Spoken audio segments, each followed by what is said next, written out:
Hi, I'm Lynn Cornell, and welcome back to Journey Through the Bible Verse by Verse. And we're going to continue in our study through the 13th chapter of John. Remember, we're in the night of the betrayal, and Judas has just left to go and rally the troops against Jesus, his friend. And that's amazing.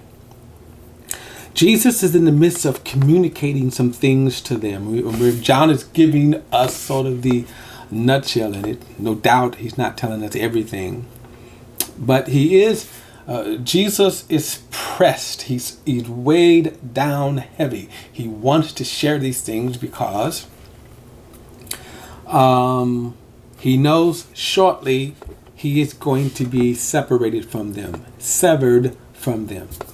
I'm using those words because that is going to be the severity of the separation from Jesus, the violent arrest, the violent whippings, and the violent way he will die. It is a jarring thing, and a lot of people can know what I mean when you lose a loved one in a violent way, car accident, murder, things like that. And Jesus is getting ready to be, snatched from them, torn from them. And so he just showed them about the example that they should treat one another as equals. And by the way, not that we're really going to see it in these 4 chapters. In the other Gospels, we're going to see it, that you see the Solomons of this night. And by the way, one of the reasons why Jesus is saying this, even though John doesn't address that, but the disciples were actually arguing among themselves who was going to be the greatest in the kingdom. Prior to that, James and John's mother tried to get the jump on everybody else by asking Jesus, when you get in your kingdom, put my sons on your right side and your left side. And even in this night, they're still arguing who was going to be the greatest. And that's why Jesus, the creator of the universe, right, the savior of the world, girts a towel and washes their feet, the kind of lowliest of tasks that a slave would do. And said, if I would do this, I am leaving you an example. No big eyes, no meaty U's. And it's amazing if you look at churches today, you see the exact opposite. People hung up in their titles, hung up in their positions, right? And God forbid if you do not address them in those titles and whatever. All right. Okay, so verse 31, when he had gone out, and this is referring to Judas. If you remember Judas and the hardness of his heart, right in front of Jesus, after spending 3 years with Jesus, listening to Jesus, hearing Jesus, seeing the signs and wonders, betrays Jesus. And even when Jesus gives him an out, he dips the bread and hands it to Judas. And that was an act of friendship. Judas walks away. Interesting. So when he had gone out, Jesus said, now the Son of Man is glorified and God is glorified in him. If God is glorified in him, God will also glorify him in himself and will glorify him at once. Children, I am with you a little while longer. You will look for me. And just as I told the Jews, where I am going, you cannot come. So now I tell you, I give you a new command. Love one another. Love one another just as I have loved you.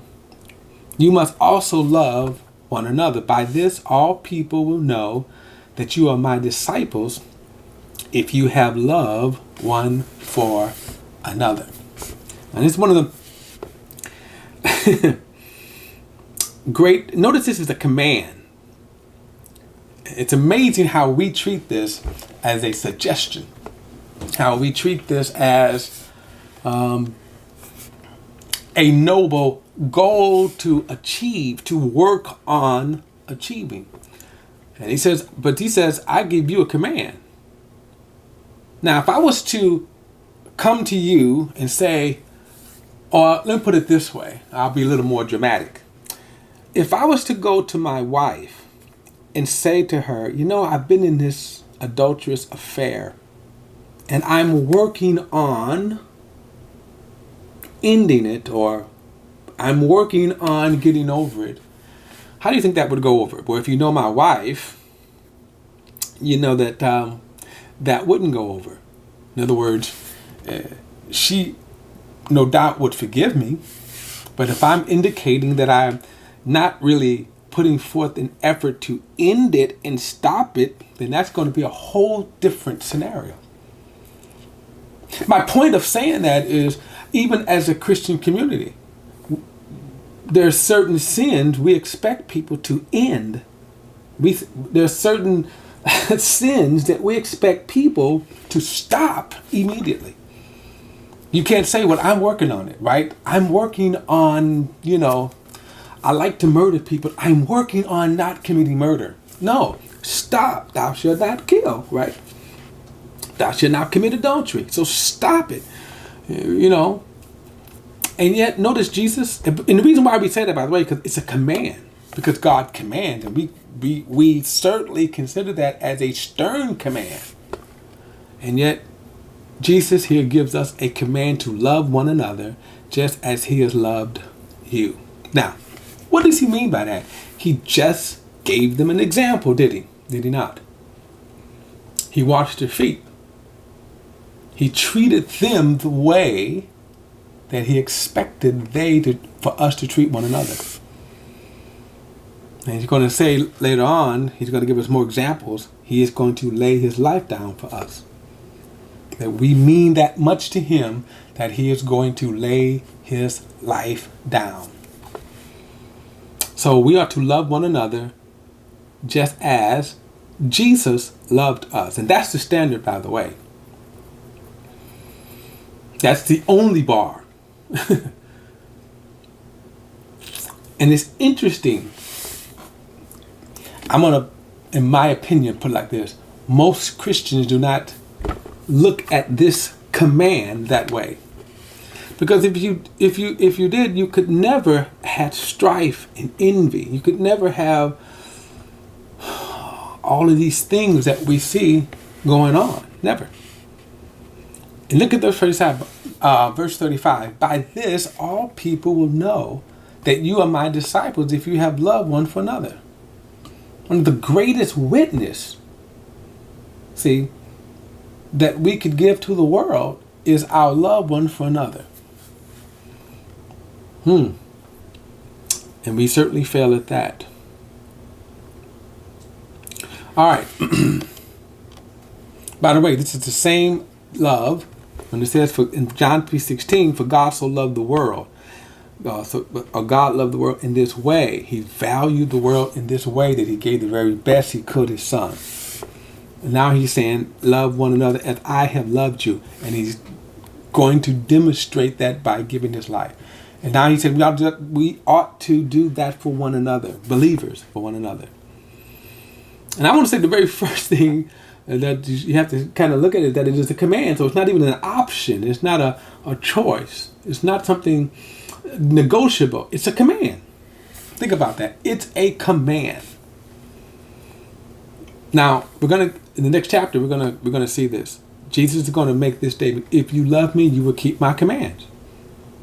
Okay, verse 36. Lord, Simon Peter said to him, where are you going?